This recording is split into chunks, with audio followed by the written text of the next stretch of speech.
What's up, everybody? It's your boy, Big Body Cisco, here for another installment of your favorite podcast, Can We Talk with Big Body Cisco? And man, I'm telling you, I'm still floating on cloud nine for this beautiful, beautiful event. The Shaq LV, I've been talking about it all this time on Can We Talk. Grand opening went down this past weekend. The turnout was beautiful, man. We had vendors there, legislation. We had assembly women, assembly men. You know, I'm not really big into politics, but they was over there giving us proclamations and everything. I was trying to look out because I thought I had a warrant or something, but it was a good turnout. But we had everybody, a shout out Congressman Naft from Susie Lee's office, everybody at the AAPI that came out and supported, but mostly family. A lot of family that came in town, family and friends. We had a lot of vendors. Shout out Killer Kind Shrimp. What else? We had Ninth Islander over there. We had 2T's, Poly Food. It was just, Coco Love was in the building, man, but it was definitely a family event, and it was a good event. I'm actually glad it's over with because the grand opening, now we are open officially for business. Shout out all the barbers that are in the barbershop right now working. Shout out Josh. We got Maddie Cuts. Shout out Loso, Jay Blursky. We got Shano. We got Dren. We also got Lai, who does dreads and braids. Come on, man. We're a one-stop shop, and we're going to start getting stuff going on the back and for the podcast studio and the content studio as well. But shout out the family, man. I want to just thank everybody that came out and thank everybody that had a hand in making this possible, especially the Big Body Collective, my brother CB, also Matalina and Curly, you know, from them helping us as well. But it's a family shop, man. Like today, we were all kind of sitting down at the shop, cleaning up because it kind of got dirty. But shout out Von Radke, Kava Bar as well, and everybody that came out. Elena's Gifts that came right next to Honors, Schemos. It's going to be a beautiful site, man, right there, 9175 South Las Vegas Boulevard, on the way to South Point. It's going to be a beautiful thing. Suite 110. So if you guys are trying to get a haircut, you know, in Vegas, you got to look good. If you don't look good, you don't go out. Don't go to no shows. Don't go to no club without getting your haircut. But nonetheless, go to the Shaq LV. Follow us on all social media, too, at the Shaq LV on TikTok, on Instagram, and all that good stuff. But speaking of activities going on, Burning Man 2025. Cue the Jet 2 advert because that song is going to fit this perfectly. Nothing beats a Jet 2 holiday, right? But nightmare traffic to get into venues. Expected 70,000 to 80,000 in attendance. Look, I've heard of Burning Man. I've seen Burning Man on social media. I don't get it. I don't know if you're a Mad Max fan or whatever it is. If you like eating sand sandwiches, by all means, go do that. But nightmare traffic, 7 to 8 hours as a general entry wait time during peak period. Weather conditions increased the wait time to 16 hours due to the conditions. Look at some of this video here. Dust storms with winds reaching up to 50 miles. Like, why do you guys want to go to a festival in these conditions, causing significant disruption, damaging structures, and close the festival gates temporarily? Look at the video. This is some straight white boy shit right here, because for the life of me, I do not know why people go to Burning Man. I understand. I've seen the videos, and even the performances are in a dust storm. Even the performances are all, you're sitting there, dust in your face, rain. Why, people? Rain and flood is going to happen all the time. And I think they plan it. What do they call those things? Either the almanac that you can see when the weather's going to be. Like, you guys plan it on purpose to be on these weather conditions. Well, what are you guys doing? But shout out to everybody at Burning Man. Maybe you guys are still waiting in line or trying to get in there. But will I ever go to Burning Man? Absolutely not. Speaking of weather conditions, Chris Brown. See, this is a little turn of events. Chris Brown performs his whole Toronto show in the rain. Look, I'm not talking about just drizzle. I'm talking about torrential downpour, and this man still stayed out there and did his full show. Come on, Chris Brown is doing his thing. And then we had Ryan Clark from the Pivot podcast said that he's better than Michael Jackson. I still think it's too soon to do the comparisons, but I don't know if Michael performed in torrential downpour. And I'm talking about they had him suspended and flew in the air in the rain. Normally, you'd be like, you know, it's raining a little bit. We probably won't be doing the wire thing. He did the wire thing. Right. I'm telling you guys, Chris Brown made sure, and he said to his fans, look, if you guys are going to stick it out, I'm going to stick it out. Me, I've done festivals before.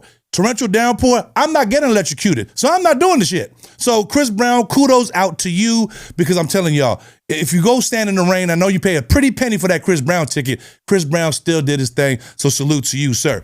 Moving on, social media content creators get hit by SUV. Did you see this? Look, his eyes was closed. In Houston, 2 food content creators, Nina Santiago and Patrick Blackwood, were injured when an SUV crashed into the restaurant while they were filming the food content video for Kuvi's Culinary Creations. He eats this thing, and a whole ass car hits them. They didn't get hurt, thank God, but tell me that ain't gold content right there. The virality, I don't know if that's a word, G, but the viralness of this video, when it catapulted all their followers and their views, but SUV crashed through the glass of the wall of the restaurant, shattering the glass and sending debris flying. The guy had minor injuries, but released from the hospital, non-life-threatening. I'm not saying that this was a blessing, but for a content creator, this was a blessing in disguise, whether you liked it or not, because they were in mid-bite. And if you see the video, look at this video right here. I thought it was staged. When I first watched it, I thought it was staged. But you know what? Things work in mysterious ways. And congratulations, not congratulations for getting hit by SUV, but congratulations on getting the newfound, followers and views and all that too, because it ain't easy to get a viral moment. I try not to get too many viral moments. I figure it just happened on its own. Like right now, if something fell through the roof, I wouldn't mind it because we would have got it on tape. Don't do that either. What's your favorite thing about growing up Polynesian? I was talking about this with a couple of my friends at the shack, and we were talking about how, like, when you grew up and your dad would come in with a pan. You've seen the TikTok videos, and you had like 4 or 5 cousins that all had football practice the next day, right?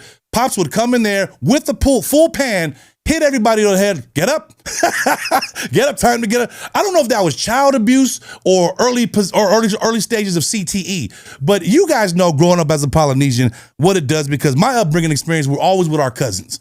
Always with our cousins while our parents partied in the living room and we was all in the back room. We all thought we was going to be future NFL Hall of Famers. And then we all ended up being like, some were drug dealers, some were in jail. But that's not the point. It's just the growing up and the camaraderie of your cousins. And when you guys get older, these are stories that you guys should share with them. But growing up Polynesian is definitely different in all different races. Whether you're Asian, whether you're white, whether you're black, whether any color of the rainbow, you guys all have stories on how you grew up. And tell your story about how you grew up with your cousins and growing up Polynesian right there in the comments. Toxic topic of the day, though. I've been ruffling a lot of feathers, and I try not to, because a lot of you guys be in my DMs like, man, come on, man. And that's the voice. Man, come on, man. I don't know if that's the actual voice, but that's what's typed out. The hoovering tactic, named after the vacuum. The hoovering tactic. The manipulation tactic individuals with narcissistic or other personality traits to suck a person back into a toxic relationship. I thought that was just game. I didn't know that there was actual thing for this. But after it has ended and after the person has tried to create distance. Common tactics, the innocent reach out and call like happy birthday or hey big head. You know what I'm talking about. All you toxic, narcissistic people out there that know that you keep dragging them back into it, right? You give a little bit of the rope and then you drag them right back in. It's a trait. It's called the hoovering tactic.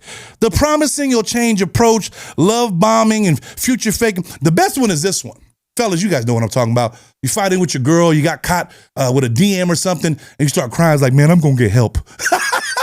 You ain't going to get help. You just trying to cry to keep her just long enough so she get over that same fact that she found you in the DMs talking to some other broad. Look, fellas, be careful out there in this social media age and this social media time that we are living in. It is tough out there. How to avoid it? You ignore or avoid. Leave their asses on red. Remember that there are trifling and scheming ass people. Look, I'm just saying, if a zebra has stripes, he's always going to have stripes. That made no sense to what we just talked about right now. And G is laughing hysterically because I don't know why I even said that. But nonetheless, watch out for those people, especially these DMs. There's a lot of people in my DMs talking about them getting caught in DMs. Social media can be used for the good or the bad. But if you use it for the bad, you're going to get caught, I'm telling y'all. Last but not least, upcoming shows. It's Holo Holo season, people. Holo Holo Las Vegas is going to be next year. Stop asking about that. Upcoming, we got Holo Holo San Diego this weekend. We also got Josh Totofi show also going on in 2 weeks in San Jose. And then we got the Kalohe Kai. For everybody asking, unfortunately, we are not going to Homecoming in Fiji for Fiji's homecoming show out there because we were already booked for the Kalohe Kai show. But catch us at Kalohe Kai, Concord Pavilion, Josh Totofi, San Jose Performing Arts. But then the Holo Holo train keeps it going. We got Sacramento. We're going to Tacoma. We're going to Utah. The Utah lineup was just released. That's going to be in December. But we're also going to be in Hawaii, October 18th to 19th. All the information at Holo Holo Fest at Instagram. But Everybody Eats also this weekend, Bay Area. If you guys are in the Bay Area, go check out the Everybody Eats Festival out there in Alameda. I did it last year. Now we had a conflict of scheduling, so I won't be there this year. But we'll have the Big Body merch booth over there. Shout out my brother Sav's brand. Who Cares? Collect, Select. Anthony Presents. Go check that out because Twee is headlining that thing. A lot of performers, vendors, Bomb ass food too. Make sure you guys go check out all the food over there. And last but not least, let me leave you with this. Shout out to my mom and shout out to my brother, my sister, and everyone that came for this. Shout out Pops too, man. But seeing myself cut the ribbon, and I was watching some video that we're gonna have the recap for you guys as well. Nothing was more priceless than seeing your mother's reaction to something like an accolade like we had this past weekend. The grand opening, if I could do it all over again, was to see the look on my mom's face of joy, of pride, and of being proud of her oldest son. Yeah, I'm still the favorite. Yeah. But CB, Salote, Baby Carl, and everybody over there, thank you guys, my family. Family is everything, and that's what we base everything we do here on and going forward. With that said, I love y'all, and I'll see you guys on the next one. It's your boy, Big Body Cisco, and I'll see you there. Peace.